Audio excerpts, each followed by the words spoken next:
ভাইয়েরা আমার, এ কারণে আপনাদের ইমানের আওয়াজ ইনশাআল্লাহ মরণ পর্যন্ত রাখতে হবে। মনে রাখবেন, স্বৈরাচারী বিদায় হলেও তাদের দোসররা এখনো আমাদের ভিতরেই লুকিয়ে আছে, ঠিক কিনা জোরে কন? আগের দল ছিল ভিন্ন, এখন তারা তাদের কার্যক্রম হাসিলের জন্য দলের পরিচয় ভিন্ন করে আবার আমাদের ভিতরে ঢুকে তারা তাদের কার্যক্রম চালিয়ে যাবে। সুযোগ দেওয়া যাবে। করতাম আমি আওয়ামী লীগ, এখন করি বিএনপি। করতাম আমি আওয়ামী লীগ, এখন করি বিএনপি। আগামীতে হতে পারি যদি একজন এমপি। ঠিক কিনা জোরে কোন? মন্ত্রী হইলে বিদেশে ঘুরিব, উড়োজাহাজে চড়ি। 5 স্টার রেস্টুরেন্টে বলো কেমনে বাংলা গড়ি।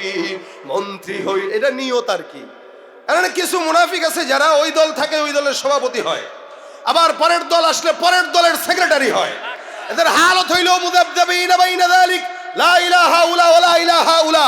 দুই নৌকায় পাড়া দেয়, অবশেষে পা ফাঁকা করে মারা যায়। ঠিক কিনা জোরে কর? মন্ত্রী হইলে বিদেশে ঘুরিব, উড়োজাহাজে চড়ি।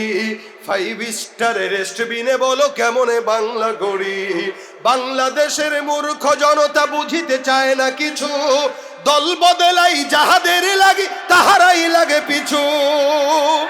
বাংলাদেশের মূর্খ জনতা বুঝিতে চায় না কিছু, দল বদলাই যাহাদের লাগি তাহারাই লাগে পিছু। পাবি যে তোরা স্বাধীনতার ফল, লুঙ্গিটা ছেড়ে লেংটি। আগামীতে মনে রাখবেন, এদের হাতে যদি আবার ক্ষমতা দেন, লেংটি ছাড়া কিচ্ছু কপালে জুটবে না।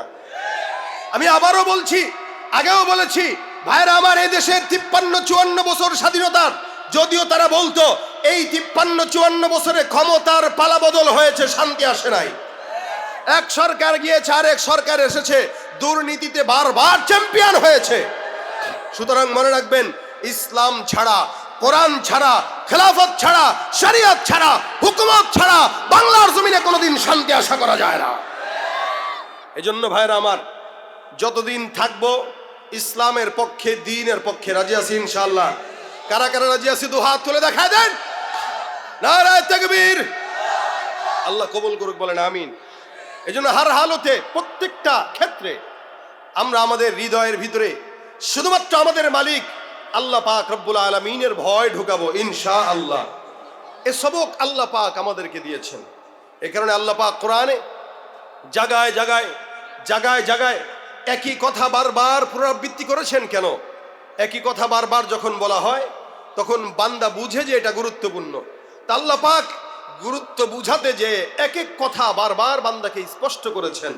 যেমন আল্লাহ পাক বলেন, ইয়া আইয়ুহাল্লাযীনা আমানুত্তাকুল্লাহ, যারা ঈমানদার, আল্লাহ পাক এদেরকে বলছেন তোমরা তাকওয়া অর্জন করো। তাকওয়া সোজা ভাষায় এটা আল্লাহ পাকের ভয়, পরহেজগারি, তাকে বলা হয় তাকওয়া। তাকওয়া বলা হয় আল্লাহ পাকের যত হুকুম আছে সেটার উপরে চলা, যেগুলো নিষেধ আছে ওগুলো থেকে বেঁচে থাকা, এটা তাকওয়া।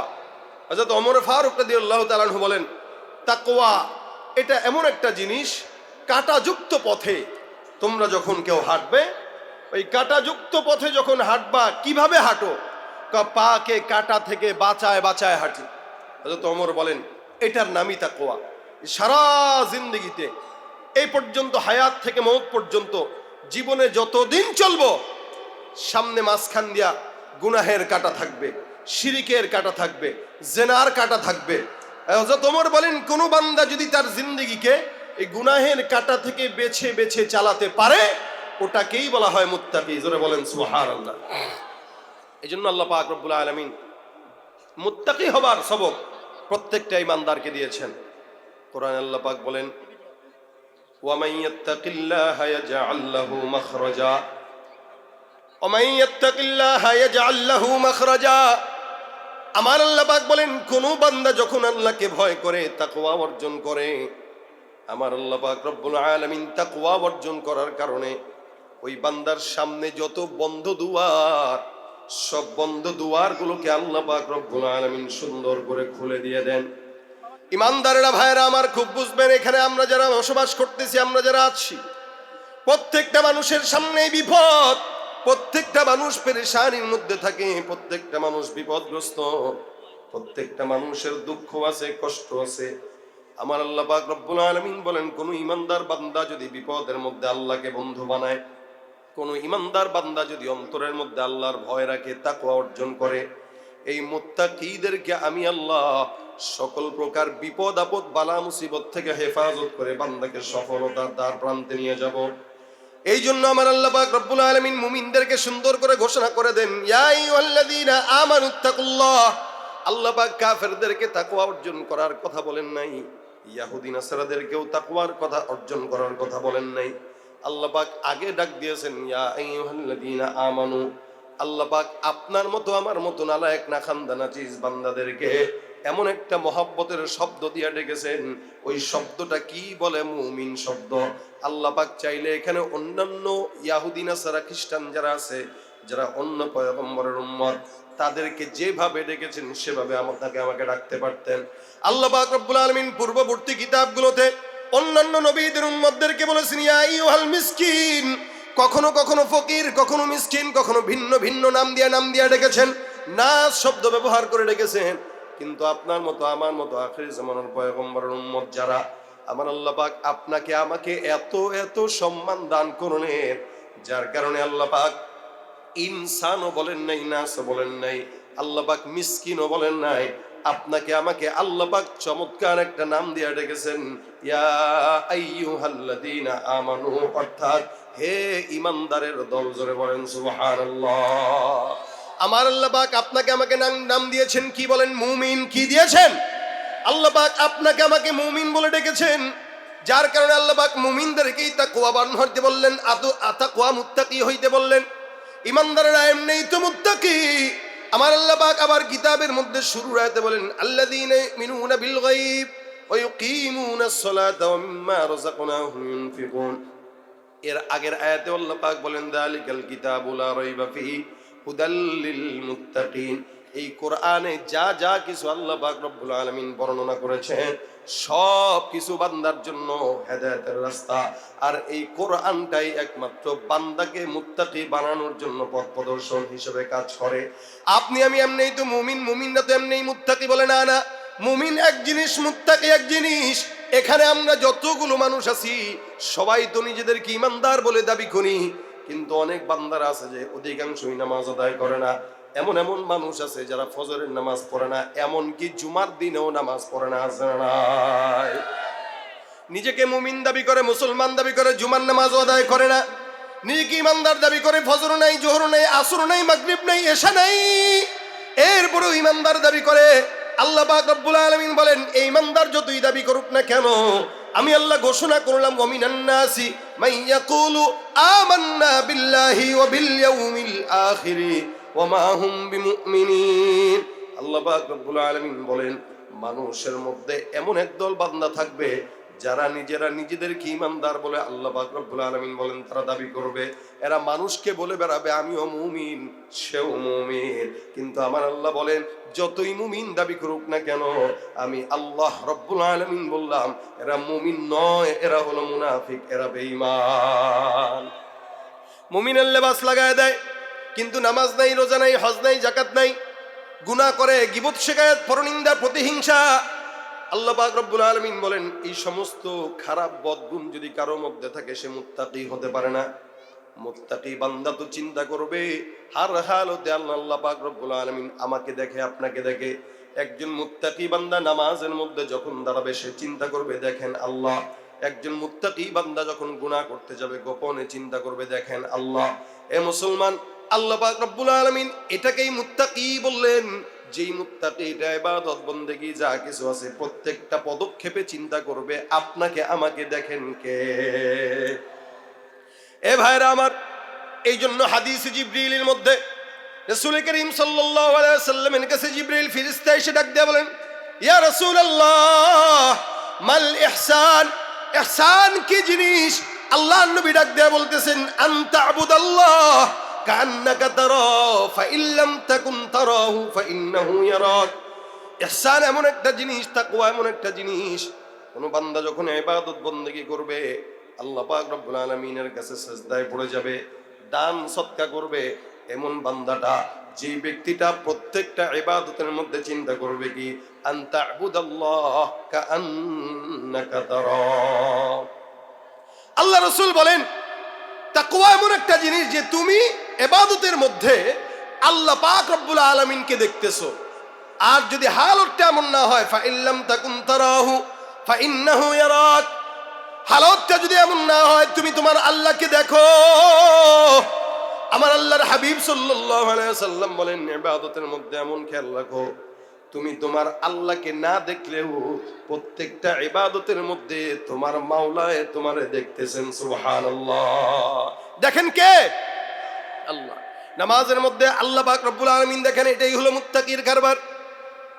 রাসূল সাল্লাল্লাহু আলাইহি ওয়াসাল্লাম একবার নামাজের মধ্যে দাঁড়াইলেন মসজিদ নববীর মধ্যে, সাহাবা জয়েন পিছনে, রাসূল করিম সাল্লাল্লাহু আলাইহি ওয়াসাল্লাম নামাজ আদায় করতেছেন, সাহাবা জয়েন পিছনে দাঁড়ানো। রাসূল নামাজের মধ্যে কি যেন ধরতে যাবেন, কি যেন খাইতে যাবেন, এরকম একটা হাল। কিন্তু আল্লাহ রাসূল সাল্লাল্লাহু আলাইহি ওয়াসাল্লাম নামাজের মধ্যে আবার হাত বাড়ায় না। কিন্তু কখনো কখনো দেখা যায় সাহাবা আজমাইন পিছন থেকে তাকায় তাকায় দেখে রাসূল করিম সাল্লাল্লাহু আলাইহি ওয়াসাল্লাম মুখটা নাড়াইতেছেন। নামাজ হয়ে গেল, সাহাবা আজমাইন প্রশ্ন করলেন, ইয়া রাসূলুল্লাহ, নামাজের মধ্যে আপনাকে দেখলাম কেন যেন আপনার দাড়ি মুবারক নড়ে, আপনি কেমন যেন মুখটা সামনের দিকে আগায় নিতেছেন। আল্লাহ রাসূল সাল্লাল্লাহু আলাইহি ওয়াসাল্লাম বলেন, কিভাবে বুঝলা? সাহাবা আজমাইন ডাক দেয়া বলেন, বিতাহরিকিল হিয়া, আপনার দাড়ি মুবারক নড়াচড়া করতো, আমরা যার কারণে বুঝতে পারছি আপনি কিছু একটা ধরতে যাবেন অথবা খেতে যাবেন। আমার পয়গম্বর ডাক দেয়া বলেন, সাহাবা আজমাইনের দল, তোমরা যা দেখেছো সত্য দেখেছো, ভালোই দেখেছো। সাহাবা আজমাইন পয়গম্বর নামাজ আদায় করতো পিছন থেকে আর চোখে তাকায় তাকায় দেখতেন। হ্যাঁ, এটাও সাহাবা আজমাইনদের জন্য ইবাদত ছিল, কারণ আমার পয়গম্বর নামাজের মধ্যে কেমনে তাকবীর উঠায়, কেমনে রুকুর মধ্যে যায়, কেমনে সিজদা যায়, এটা যদি সাহাবা আজমাইন না দেখতো আপনাকে আমাকে বর্ণনাও করতে পারতো না। সাহাবা আজমাইন প্রত্যেকটা পদক্ষেপ পয়গম্বরকে ফলো করতেন। আল্লাহ রাসূল সাল্লাল্লাহু আলাইহি ওয়াসাল্লাম বর্ণনা করেন, সাহাবারা আমি যখন নামাজের মধ্যে আমার গালটা সামনের দিকে নিয়ে একবার, পিছর দিকে নিয়ে একবার, আল্লাহর কসম নামাজের মধ্যে এমন ধ্যানের মধ্যে আমি নামাজ আদায় করতেছিলাম, আমি তাকায় তাকায় দেখলাম আল্লাহ পাক জান্নাত থেকে আঙ্গুর ফলের থোকাগুলো আমি পয়গম্বরের চোখের সামনে তুলে ধরেছে। রাসূল নামাজের মধ্যে দেখতেছেন জান্নাতের নিয়ামত। নামাজের হালতটা কতটা মুত্তাকি আর তাকওয়াওয়ালা হইলে পরে জান্নাতের নিয়ামত আল্লাহর হাবিব চোখে দেখতেছেন।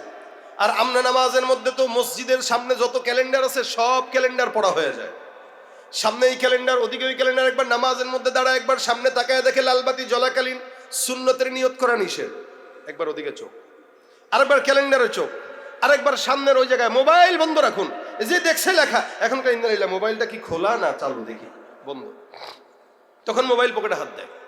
মানে নামাজের ভিতরেও আমাদের খেয়াল থাকে পড়ার দিকে। এই কারণে মসজিদে আদবের বরখেলাফ হইল এটা, যে সামনে কোনো কিছু না দেওয়া, কারণ নামাজি বান্দার যেন চক্ষুটা ওদিকে না যায়, এটা বান্দার খুশু নষ্ট করে।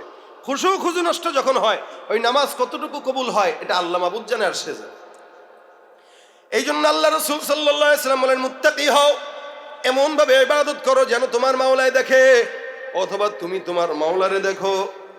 সাহাবা একরামকে পয়গম্বর শিখাই দিলেন এইভাবে নামাজ। এই জন্য আল্লাহ রাসূল সাল্লাল্লাহু আলাইহি ওয়াসাল্লাম বান্দাকে বলেন, বান্দা হার হালতে ইবাদত করবা, নামাজ শুধু নয়, দান করবা, সদকা করবা, যাকাত দিবা, এলাকার মধ্যে কোনো মানুষের সঙ্গে বন্ধুত্ব করবা। ওই বন্ধুত্ব করতে যেও তাকওয়া অর্জন করা দরকার আছে, কারণ আপনি যাকে বন্ধু বানাইতেছেন দেখেন সে মুসলমান নামে আবার ইহুদি নাসারাদের গোলাম কিনা, মুসলমান নামে আবার কোন গুনাহের কার্যক্রমে আছে কিনা। আপনি যাকে বন্ধু বানাবেন আল্লাহ পাক রব্বুল আলামিন বলেন, ইয়া আইয়ুহাল্লাযীনা আমানুত্তাকুল্লাহা ওয়া কুনু মাস সাদিকিন। যত সত্যবাদী আছে, এক নম্বর তোমরা ইমানদারেরা তাকওয়া অর্জন করো, আর এই তাকওয়াটা অর্জন করতে গেলে মুত্তাকি যারা আছে এদেরকে বন্ধু বানাও। আমরা আমাদের সমাজে বন্ধু বানাচ্ছি কাদেরকে? যে সিগারেট খায়, যে গাঁজা খায়, ইয়াবা খায়, ফেন্সিল খায়, হ্যান ত্যান খায়, আড্ডুম বাড্ডুম করে, এই সমস্ত লোকদেরকে বন্ধু বানাই, যার কারণে ও যেমন আমিও তেমন।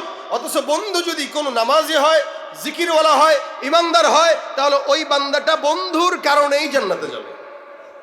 বন্ধু এমন ভালো একটা জিনিস, আল আখিল্লাউ ইয়াউমাইযিন বা'দুহুম লিবা'দিন আদুউন ইল্লাল মুত্তাকুন। আল্লাহ পাক বলেন বন্ধু তো এরকমই হওয়া দরকার, মুত্তাকি মুত্তাকি বন্ধু হবে, ইমানদার ইমানদার বন্ধু হবে, নেককার নেককার বন্ধু হবে। নেককার আর বদকার বন্ধু হইতে পারে না। মুসলমান হিন্দু বন্ধু হইতে পারে না, মুসলমান ইহুদি বন্ধু হইতে পারে না, মুসলমান খ্রিস্টান বন্ধু হতে পারে না। আমরা তো এখন ব্রড মাইন্ডের নাম দিয়া বিধর্মীদেরকে বন্ধু বানাইতেছি, ইহুদিদেরকে বন্ধু বানাচ্ছি, হিন্দুদেরকে বন্ধু বানাচ্ছি। তাদের দলের বন্ধু যারা, তাদেরকে তারা বন্ধু বানাবে। আল্লাহ পাক বলেছেন লা তাত্তাখিদুল ইয়াহুদা ওয়ান নাসারা আউলিয়া বা'দুহুম আউলিয়াউ বা'দ। খবরদার, ইহুদি নাসারাকে বন্ধু বানানো যাবে না। কেন? আল্লাহ নিজেই পরিচয় বলে দিয়েছেন, ওরা ওদের বন্ধু, তারা তাদের বন্ধু, ওরা একে অপরের বন্ধু। কোনোদিন কোনো মুমিন তাদের সঙ্গে বন্ধুত্ব করতে পারে না। ভণ্ডর সঙ্গে বন্ধুত্ব করা যাবে না, কারণ এদের আখলাক ভিন্ন, ওদের মতভেদ ভিন্ন। মাজারে যায় সেজদা দেয়, বন্ধু বানানো যাবে? ঈমান নষ্ট হওয়ার সম্ভাবনা আছে না নাই? সন্তান হইলে বাস বাবার কাছে চলে যায়, সন্তান হইলে মাজারে চলে যায়, টাকা নাই তো মাজারে চলে যায়, চাকরি নাই তো মাজারে চলে যায়, খাজার কাছে যায়, মাজারে যায়, সেজদা কইরা বাবার কাছে সন্তান চাইলে কিয়ামত পর্যন্ত সন্তান চাবেন, সন্তান দিবে না। পারবে দিতে? পারবে দিতে? এই জন্য বন্ধু কাকে বানাচ্ছেন এটা আপনার আমার চিন্তা করা দরকার। কুনু মা'আস সাদিকিন, এমন বান্দাকে বন্ধু বানাবো যারা সিদ্দিকিন, এমন মানুষকে বন্ধু বানাবো যারা জাকিরিন, এমন মানুষকে বন্ধু বানাবো যারা জিকির করে, তেলাওয়াত করে, আলেম, এদেরকে বন্ধু বানান। অন্তত ওলামা একরামদের সঙ্গে বন্ধুত্বের সম্পর্কের কারণে বলতে পারবেন উহিব্বুস সালিহিন ওয়া লাস্তু মিনহুম লাআল্লাল্লাহ ইয়ারযুকনি সালাহা। আয় আল্লাহ, আমি সালিহিনদেরকে ভালোবাসতাম, আমি নেককারদেরকে ভালোবাসতাম, জিকিরওয়ালাদেরকে ভালোবাসতাম। হয়তো তুমি এই উসিলায় আমাকে রিজিক দিবা, হয়তো তুমি এই উসিলায় আমাকে মাফ করবা, হয়তো তুমি এই উসিলায় আমাকে তাদের সাথে জান্নাত দান করবে। এই জন্য নেককারদের সঙ্গে বন্ধুত্ব করা, আল্লাহওয়ালা বুজুর্গদের সঙ্গে বন্ধুত্ব করা, পরহেজগারীদের সঙ্গে বন্ধুত্ব করা। এমন মানুষের সঙ্গে বন্ধুত্ব করছে যে লোকটা চায়ের দোকানে বসলে সারাদিন গীবত ছাড়া আর কিছু করে না। একটা মজলিসে বসলো, গীবত, পরনিন্দা, প্রতিহিংসা, যা বাস ও যা করে ওর বন্ধু তা শিখে। অথচ অন্যের চিন্তা নিয়ে আমরা কত বিভোর, কিন্তু নিজের চিন্তা, আমার শরীরে কত গুনার দাগ, এ নিয়ে আমার কোনো চিন্তাও নাই। আমার যে এত গুনাহ, আমার যে এত অন্যায়, আমার যে এত পাপ, আল্লাহ পাক এটা ক্ষমা করবে কিনা এটারও তো আমার গ্যারান্টি নাই। কিন্তু আমি আরেকজন মুমিন ভাইকে, তার দোষ কোন জায়গায় আছে, কি আছে না আছে, আর এখন তো ফেসবুকের জামানা, যা কিছু আছে, কোনো অন্যায় যদি কেউ কারোটা পায় তাহলে হয়েছে কাম, বাস কমেন্টে আইসা এই কথা বলার কেউ নাই যে ভাই আল্লাহর হস্তে কেউ কারো গীবত করেন না, শেকায়েত করেন না, প্রতিহিংসা করেন না, এটা বলার কেউ নাই। কিন্তু কমেন্টে এসে একটা কথা বলে যে ভাই লিঙ্ক শেয়ার করেন। কি বলেন আপনারা? দেখেন না এগুলো? লিঙ্ক শেয়ার করেন মানে কেউ অন্যায় করছে, আমি সেটা লিঙ্ক খুঁজতেছি কেন? আরো 10 জনকে ফরওয়ার্ড করার জন্য, শেয়ার করার জন্য। একজন মানুষ অন্যায় করলো, গুনাহ করলো, গোপন গুনাহ, এটা আপনি জানার পরে ফরওয়ার্ড করতেছেন যেন আরো মানুষ শিখে। জানেন, এই সমাজের মিডিয়াগুলো যদি না থাকতো, আর আমাদের দেশে যেগুলো নাচে, ডিগবাজি দেয়, নায়ক নায়িকারা কুদে, এই সমস্ত নায়ক নায়িকাদের যত কিছু আছে এগুলো যদি আমাদের দেশের সংবাদ মাধ্যম প্রচার না করতো, এই দেশে এত নোংরামি ছড়াইতো না। এরা প্রচার করে, ওরা কে দুধ খাওয়াইলো, কে হাঁসের গোস্ত রান্না করলো, কে কোন জায়গায় যায় পার্টি করলো, কে কেক কাটলো, ওগুলো প্রচার হয়। কিন্তু বাংলার বিশ্বের বুকে বাংলাদেশকে 1 নম্বরে উঁচু করে যে সমস্ত মুআজ আর তাকরিমরা কোরআনের প্রতি যে 1 নম্বর হয়, এদের কোনো প্রচারণা এই সমস্ত হলুদ মিডিয়ারা করে না। করে হলো ওদেরটা, যারা ডিগবাজি দেয়, হেলিকপ্টারের সামনে দাঁড়ায়, যারা অন্যায় করে, নোংরামি ছড়ায়, এদের প্রচারণা এই দেশে আছে। এদেশে হিরো আলমের প্রচারণা আছে, তাকরিমের প্রচারণা নাই। এই জন্য এ সমস্ত অকাল কুষ্মাণ্ড যারা, যাদের না কোনো ফ্যামিলি ব্যাকগ্রাউন্ড আছে, যার দ্বীনের বুঝ আছে না, এদের দ্বারা কোনো মানুষের সমাজ সেবামূলক কাজ হয়, এদেরকে আপনারাও বয়কট করবেন, এদের কোনো জিনিস দেখবেনও না, প্রচারও করবেন না, কিচ্ছু করবেন না। যা কিছু করবেন ইসলাম যেদিকে, ওদিকের প্রচারণা হবে। ঠিক কিনা জোরে কন? তাহলে সমাজের মানুষ ভালোটা শিখবে। এ সমাজে খুন ধর্ষণ বাড়ছে কখন থেকে? যখন প্রচার হওয়া বাড়ছে। প্রচার না হলে দেখতেও না, শিখতেও না, বাড়তেও না। যেহেতু প্রচার হয়েছে, দেখছে, শিখছে, তারপরে ঘটাইছে। আল্লাহ পাক হেফাজত করুক, বলেন আমিন। এই কারণে বন্ধুটা মুত্তাকি হওয়া চাই। আল্লাহ পাক বন্ধুকে মুত্তাকি বানাইতে বলছেন, কুনু মাস সাদিকিন। নেক কাজের বন্ধু যদি বানান, বন্ধুর কারণে বন্ধু জান্নাতে যায়। নেক কাজ ছোট হোক, তাকওয়ার সাথে কেউ যদি করে, তো ওই নেক কাজ বান্দাকে অতীতের সব গুনাহ মাফ করে, বিপদ থেকেও হেফাজত করে। সুবহানাল্লাহ। ও ভাইরা আমার, দেখেন হাদিসে ঘটনা আছে, তাফসীরে ঘটনা আছে। আসহাবে রাকিম, তিনজন যুবকের একটা ঘটনা তাফসীরের কিতাবগুলোতে উল্লেখ আছে, হাদিসে রাসূল সাল্লাল্লাহু আলাইহি ওয়াসাল্লাম বর্ণনা করেছেন। তিনজন ব্যক্তি কোনো একদিন কোনো একটা জায়গা দিয়ে আসতেছে, কঠিন হয়ে গেছে, কি বলে, আকাশ মেঘাচ্ছন্ন হয়ে গেছে, ঝড় আসবে। তো ঝড় যখন শুরু হয়ে গেল, তিনজন বান্দা কোথায় পালাবে? বিশাল মরুভূমি। হঠাৎ করে বান্দা চিন্তা করলো, একটা সমুদ্রের, কি বলে, পাহাড়ের গুহার মধ্যে যাওয়া যায় কিনা। পাহাড়ের বিশাল বড় একটা গুহার মধ্যে তিনজন ঢুকে যায়। ওখানে ঢুকার পরে তিনজন যখন ভিতরে ঢুকলো, আশ্রয় গ্রহণ করলো, হঠাৎ করে বাহির থেকে তাকায় দেখে বিশাল বড় একটা পাথর এসে দরজার সামনে পড়ে গেল। অর্থাৎ পাহাড়ের মুখটা যতটুকু আছে ততটুকু পাথরের মাধ্যমে ঢেকে গেল, পায়ের বের হওয়ার কোনো সুযোগ নেই। এই তিনজন বান্দা ভিতরে আটকে পড়ে গেল। আল্লাহর বান্দা তিনজন চিন্তা করলো, কি করা যায়? রাত আছে না দিন আছে না অন্ধকার হয়ে গেছে, কিচ্ছুই তো বোঝা যায় না। পাহাড়ের মধ্যে এরকম একটা গুহার মধ্যে আমরা এই জায়গায় আটকা পড়লাম, জানি না এই গুহা থেকে, এখান থেকে উত্তরণ হওয়ার কোন মন্থা আছে আর কোন রাস্তা আছে। আল্লাহর তিনজন বান্দা পাহাড়ের গুহার মধ্যে বসে বসে আল্লাহর জিকির আদায় করে, আল্লাহ পাক রব্বুল আলামিনের কাছে দোয়া করে, আল্লাহ এই জায়গায় আমরা ঢুকলাম, মালিক তোমার কুদরতি ভাবে তুমি এই জায়গা থেকে আমাদেরকে হেফাজত করে দাও। আমরা পাহাড়ের মধ্যে ঢুকলাম বাঁচার জন্য, কিন্তু এমন ভাবে ঢুকলাম, এমন ভাবে রাস্তা বন্ধ হয়েছে, মরা ছাড়া কোনো উপায় নাই। আল্লাহর তিনজন বান্দা বারবার মালিককে ডাক দেয়, কিন্তু না। দরজার সামনে যা, পাহাড়ের গুহার মুখের মধ্যে যা, পাথরটাকে সরানোর চেষ্টা করে, কিন্তু না, পাথরও সরে না। এত জোরে জোরে আঘাত দেয়, কিন্তু পাথর একটা বিন্দু পর্যন্ত সরে না। আল্লাহর তিনজন বান্দা নামাজের মধ্যে দাঁড়ায় গেল, সুন্দর করে দাঁড়ায় দাঁড়ায় বলে, মালিক এই জায়গার মধ্যে, বিপদের মধ্যে তুমি ফেললা, এখান থেকে উদ্ধার করার মালিক তুমি ছাড়া আর কেউ নাই। আয় আল্লাহ, আমরা আমাদের জিন্দেগিতে অনেক অনেক গুনাহ করছি আল্লাহ, কিন্তু হ্যাঁ, আমরা তিনজন একটা মাশওয়ারায় বসছি। এই যুবক তিনজন মাশওয়ারায় বসলো, বসে বসে একজন আরেকজনকে ডাক দিয়া বলো, ভাই এখান থেকে উত্তরণের পথ খোঁজা দরকার। বলো দেখি, আমার মাথায় একটা ঘটনা আসছে, এখানে আমরা তিনজন তিনটা ঘটনা বর্ণনা করব, যে তিনটা কাজ আমরা তাকওয়ার সঙ্গে আল্লাহকে সন্তুষ্ট করার জন্য জিন্দেগিতে করেছিলাম। কারো কাজ যদি আল্লাহর জন্য হয় আর ওই কাজটা যদি কবুল হয়, আমরা তিনজনের তিনটা ঘটনা বর্ণনা করব, মালিক যেন তিনটা ঘটনার কারণে আমাদের তিনজনকেই নাজাত দিয়া দেয়। রাসূল করিম সাল্লাল্লাহু আলাইহি ওয়াসাল্লাম বলেন, কখনো কখনো বান্দা নেক কাজের কারণে আল্লাহ পাক তাকে উদ্ধার করে দেয়, দুনিয়াতে উদ্ধার করে, আখিরাতে উদ্ধার করে দেয়। এই কারণে আল্লাহ বলেন, আলা ইন্না আউলিয়া আল্লাহ লা খাউফুন আলাইহিম ওয়ালা হুম ইয়াহজানুন। বলেন তো, সারা জমিনের মধ্যে, আসমানের নিচে, জমিনের উপরে আল্লাহ ছাড়া অন্য কোন বন্ধু আছে? সবচাইতে বড় বন্ধু কে? যতই বন্ধু বানান, 16-17 বছর পর্যন্ত বন্ধু বানায় দেখছেন মুসলমান, পলায় যাওয়ার সময় নিয়েও যায় নাই, বলেও যায় নাই, সঙ্গেও নেয় নাই, ঠিক কিনা? তা লাভ হলো কি? এই জন্য দুনিয়ার কাউরে বন্ধু বানাইতে নাই, আল্লাহকে বন্ধু বানান, বিপদের মধ্যে লাগবে কাজে।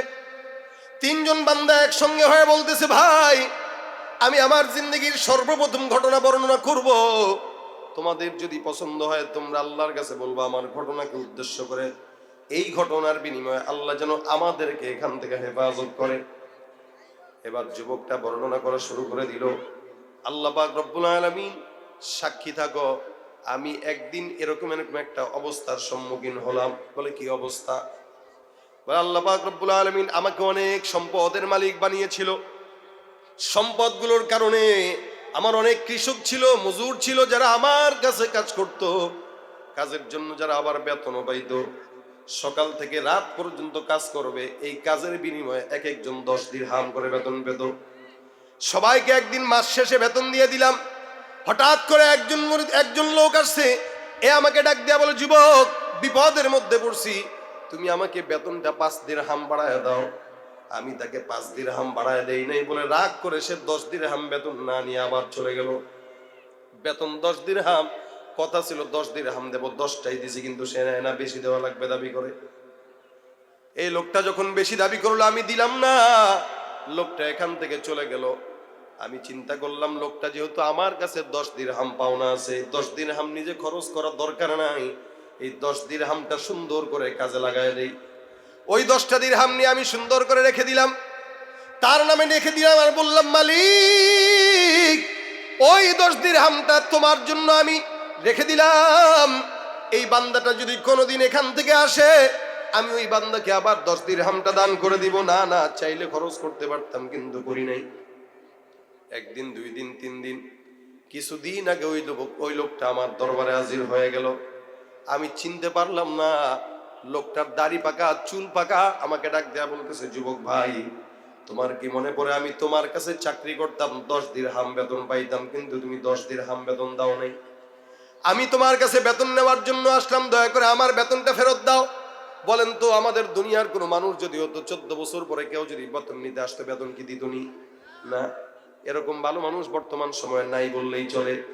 আল্লাহর বান্দা ডাক দিয়া বলে, তুমি বেতন নেওয়ার জন্য আসছো, বেতন তো আমার কাছে নাই, কিন্তু ওই যে পাহাড়ের চূড়ায় তাকায় দেখো, ওখানে যতগুলো ছাগলের পাল দেখা যায়, এই সমস্ত ছাগলের পালগুলো আমি তোমার জন্য তোমার নামে লিখে দিয়ে দিলাম।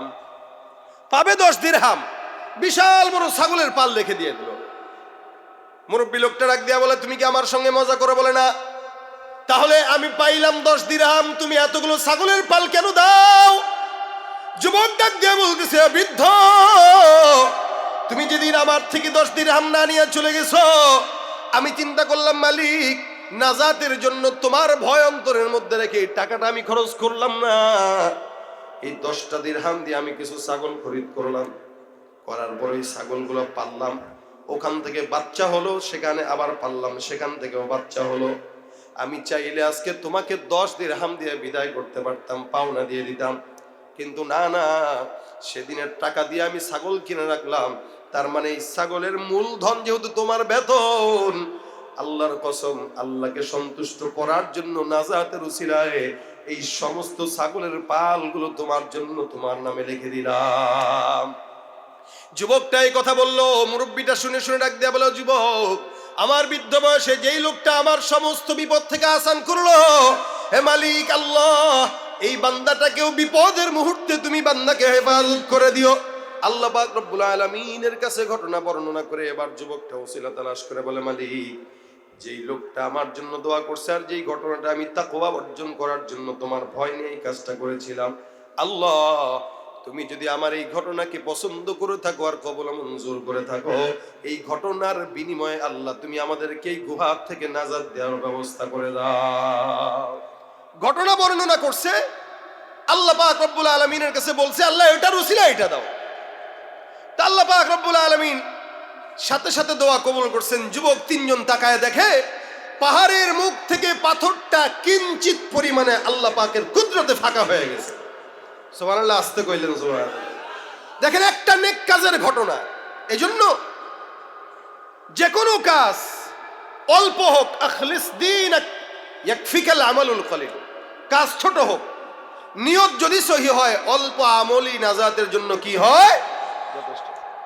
এবার দ্বিতীয় জন যুবক ডাক দিয়া বলতেছে, ও ভাই, আমিও তো এমন একজন যুবক, যেই যুবকটা যৌবনকালে শয়তানের ওয়াসওয়াসায় পড়ে এত টাকা পয়সার মালিক ছিলাম, যার কারণে শয়তান বারবার ধোঁকা দিত, আল্লাহকে ভুলে গিয়েছিলাম।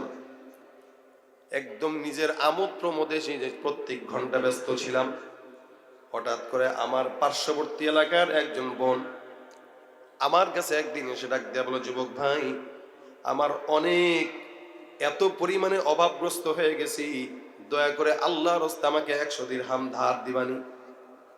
এমন সুন্দর একটা রমণী যখন আমার সামনে আসলো, আমি চিন্তা করলাম, শয়তান তো আসছে কাছেই, শয়তান চলে আসছে, এটাকে খালি ধরাটা বাকি।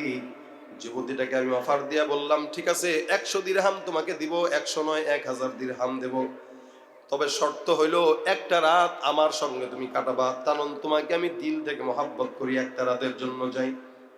আমার যেহেতু সম্পদ ছিল, আমার সম্পদের অভাব নাই, যার কারণে এক এক দিন এক একটা নারী নিয়ে আমি ঘুরি।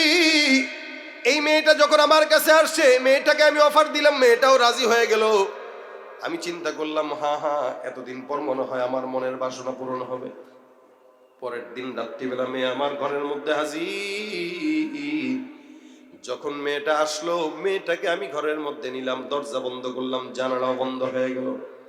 এ যুবক ভাই, খুব দিল থেকে চিন্তা করেন, গুনাহ তো আমারও হয় আপনারও হয়, কিন্তু কোন জায়গাটা থেকে ফেরত আসলে আল্লাহ পাক রব্বুল আলামিন মাফ করে দেয়, কোনটা যেন বান্দার নাজাতের উসিলা হয়, এই ঘটনার থেকে চমৎকার ভাবে আপনি আমি বুঝতে পারবো। যুবকটা যখন মেয়েটাকে ঘরের মধ্যে নিয়ে শোয়ায়, দরজাও বন্ধ করে, জানালাও বন্ধ করে, আল্লাহ পাক রব্বুল আলামিনের ভয় যুবকের ঘরের মধ্যে, অন্তরের মধ্যেও নাই। এদিক দিয়ে নারীটাকে বিছানার মধ্যে শোয়ায় দেয়। নারীটা হঠাৎ করে তাকায় দেখে, যুবকটা তাকায় দেখে মেয়েটা কান্নাকাটির আওয়াজ। যুবক ডাক দিয়ে বলে, যুবতী কেন কান্না করো? এখানে দুনিয়ার কোনো মানুষ দেখার নাই, দরজাও বন্ধ, জানালাও বন্ধ। যুবতী ডাক দিয়া বলে, যুবক ভাই, জানালাও বন্ধ যদিও হয়, যদিও দরজা বন্ধ হয়, কিন্তু আসমানের মালিকের চক্ষু কিন্তু কোনোদিন বন্ধ না। আমার আল্লাহ ডাক দেয়া বলে, আল্লাহু লা ইলাহা ইল্লা হুয়াল হাইয়ুল কাইয়্যুম লা তাখুযুহু সিনাতুন ওয়ালা নাওম।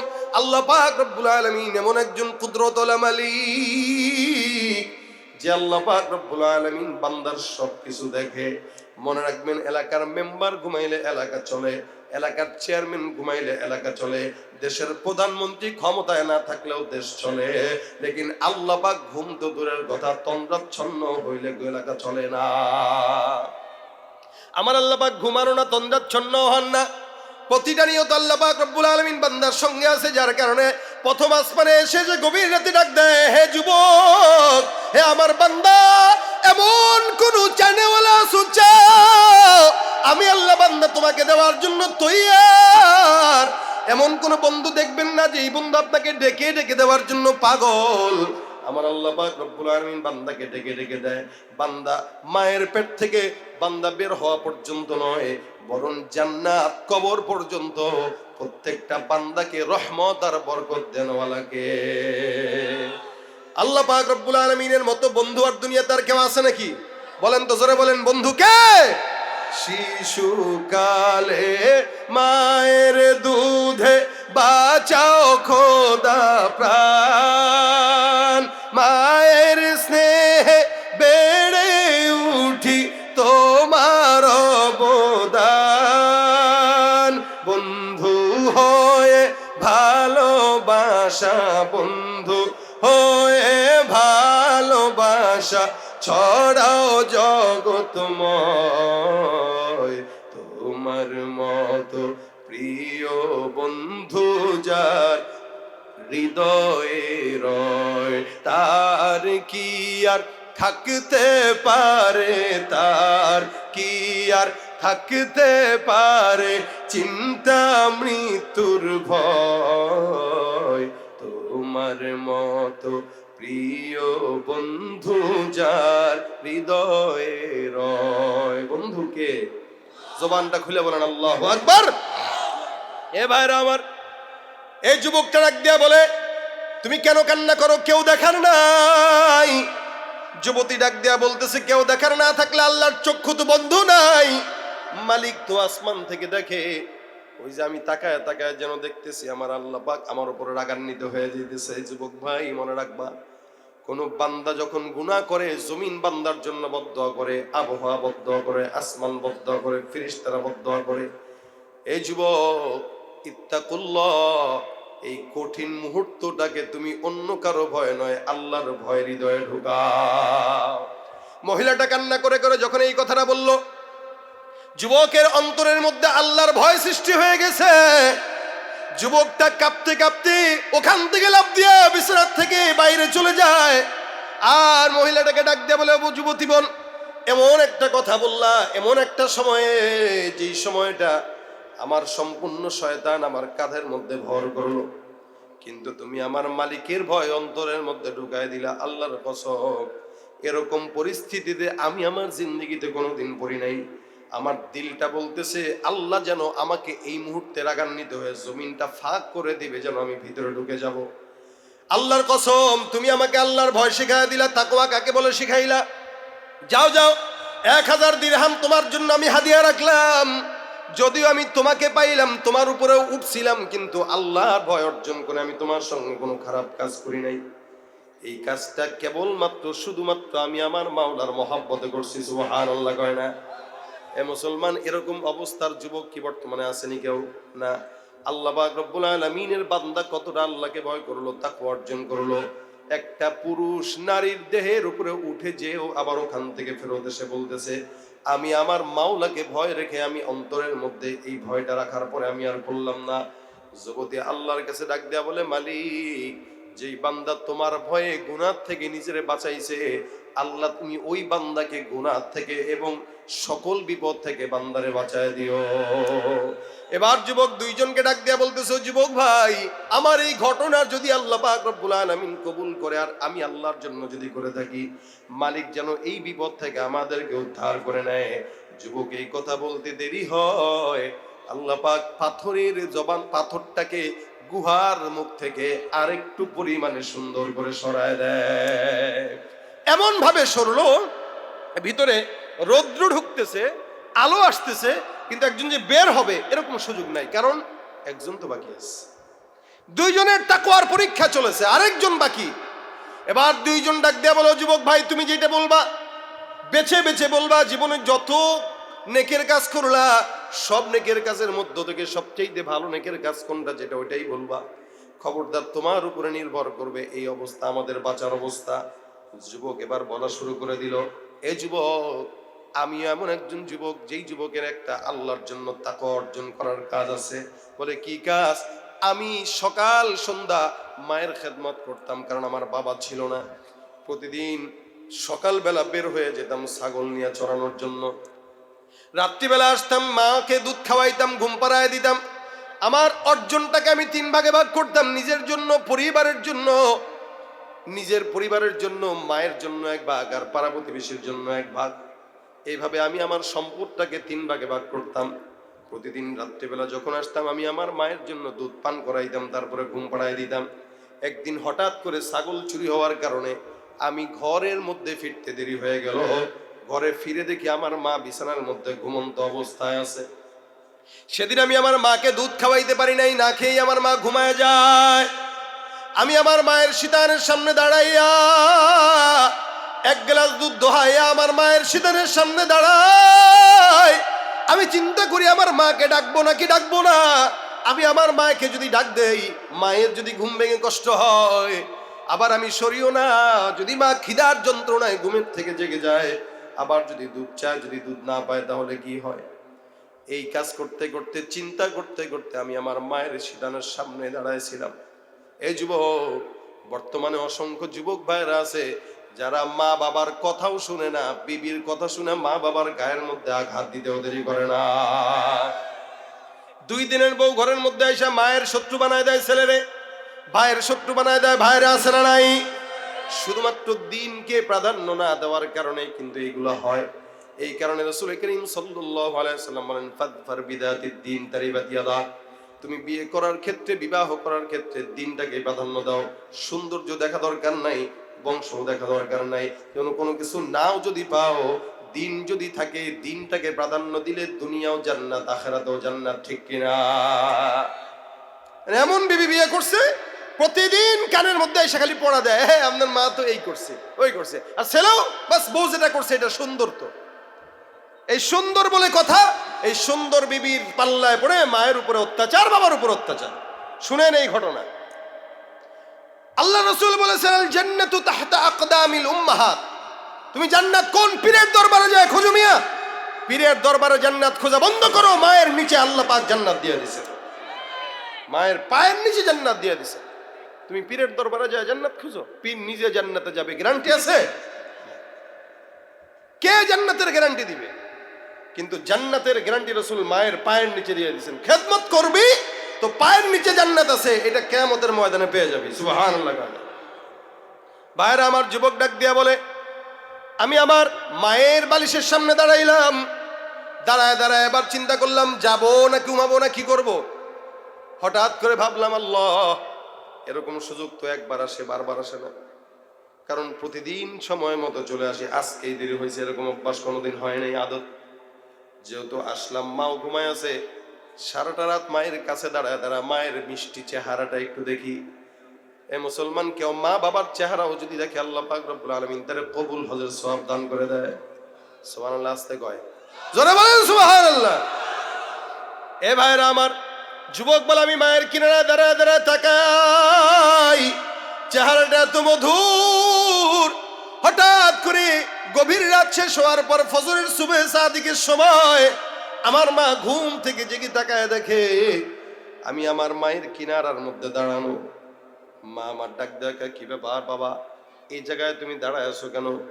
আমি মাকে ডাক দেয়া বললাম, ও মা, আমি দাঁড়ায় থাকার কারণ এই যে আপনি রাত্রিবেলা দুধ না খেয়ে ঘুমায় গেছেন, চিন্তা করলাম যদি ঘুমের মধ্যে আপনি জেগে যান আর ক্ষুধা লাগে, দুধ না পাইলে যদি কষ্ট হয়, যার কারণে আপনার কিনারায় দুধ নিয়ে আমি সারা রাত দাঁড়ায় থাকলাম।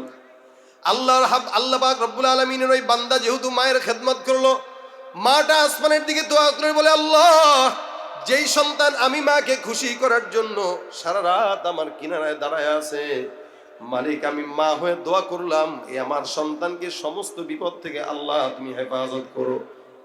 মা দোয়া করে দিছেন, কবুল হবে কি হবে না? 100%। মায়ের দোয়া এক বিন্দু পরিমাণ এদিক সেদিক হয় না। মা যতই গুনাহগার হোক না কেন, মা যতই খারাপ হোক না কেন, মায়ের বদদোয়া লাগে কি লাগে না? লাগে। মা দোয়া করে দিছেন, মায়ের বদদোয়া দরকার নাই, খালি উফ। এই জন্য আল্লাহ পাক বলেন, ফালা তাকুল্লাহুমা উফ ওয়ালা তানহারহুমা ওয়াকুল্লাহুমা কাওলান কারীমা। মা দোয়া করে দিছেন। যুবক ঘটনাটা বর্ণনা করে আর বলে, আল্লাহ, ওই দিনের ওই কাজটা যদি আমার তোমার কারণে হয়, তোমাকে ভয় করার জন্য হয়, মালিক, তুমি আজকের এই দিনে বিপদ থেকে হেফাজত করে দাও। আমার আল্লাহ পাক রব্বুল আলামিন যুবকের কথা শুনলো। তিনজন যুবক তিন রকম ঘটনা বললো। এবার সুন্দর করে পাহাড়ের গুহার দিকে তাকায় দেখে আল্লাহ পাকের কুদরতি ভাবে বান্দাদেরকে আল্লাহ পাক পাহাড়ের গুহার থেকে পাথরটাকে একদম চিরতরে সুন্দর করে দূর করে দিয়েছে। সুবহানাল্লাহ ওয়া বিহামদিহি, সুবহানাল্লাহ। এ ভাইরা আমার, আল্লাহ পাক রব্বুল আলামিন কুদরতের আল্লাহ, কুদরতের মালিক। বান্দা বিপদে পড়বে, তাকওয়া অর্জন করবে, আল্লাহকে ডাকবে, আমার আল্লাহ পাক রব্বুল আলামিন বলে, বান্দা, আমি তো আছি ফাইনামা তুওয়াল্লু ফাসাম্মা ওয়াজহুল্লাহ। বান্দা যেখানেই যাও না কেন আমার দিকেই আশা লাগবে। আল্লাহ পাকের কলবে কোনোদিন আল্লাহর ভয় যদি থাকে, আল্লাহর জন্য কাজ যদি করে, আমার আল্লাহ তাকওয়ার কারণে বান্দাকে সকল বিপদ থেকে হেফাজত করে দিবেন। সুবহানাল্লাহ। এই জন্য ভাইরা আমার, নেকের কাজ যদি কেউ করেন, অবশ্যই তো সবাই করেন, নেকের কাজ যদি করেন তাহলে কি করবেন? প্রত্যেকটা নেকের কাজ যেটা আপনি একদম দিল থেকে করছেন, ইখলাসের সাথে করছেন, এই কাজটা খাতায় টুকে রাখবেন। খাতায় টুকে রাখলে কি হবে? আপনি ওই কাজকে আল্লাহর কাছে বিপদে যখন পড়বেন, এটাকে আল্লাহর কাছে পেশ করবেন যে, আল্লাহ, আমি ওই দিন একটা নেক কাজ করছিলাম। যেমন মনে করেন আপনি কোনোদিন একটা কুকুরকে পানি পান করাইছেন, অথবা কোনো একটা মানুষ, একটা মুরব্বী মানুষ হেঁটে যাচ্ছে, মুরব্বীর বোঝাটা আপনি একটু তুলে দিছেন, তো এটা লিখে রাখবেন যে এই কাজটা আল্লাহর জন্য করছি। বিপদে পড়ছেন তো ওই কাজটাকে আল্লাহর কাছে উসিলা বলে বলবেন, আল্লাহ, ওই কাজটা তোমার জন্য করছিলাম, ওই কাজের উসিলা আমার এই বিপদটা দূর করে দাও। দেখবেন আল্লাহ ওই কাজের উসিলা আপনার বিপদ দূর করে দেবে। এটা তাকওয়ার ফজিলত। আল্লাহকে ভয় করে কেউ যদি আল্লাহর জন্য কাজ করে, তা আল্লাহ তার বিপদ থেকে দূর করে। এই জন্য প্রতিদিন যত গুনাহ হয় এগুলোও টুকে রাখবেন, যেন আগামীকাল একটা গুনাহ অন্তত কমে, পরের দিন যেন আরেকটা কমে। আবার ঠিক নেকের কাজ যদি আল্লাহর জন্য করেন, ওটাও টুকে রাখবেন যে জীবনে কতগুলো নেক কাজ করছে, কিয়ামতের ময়দানে যেন এগুলোকে আল্লাহর কাছে নাজাতের উসিলা হিসেবে পেশ করতে পারি।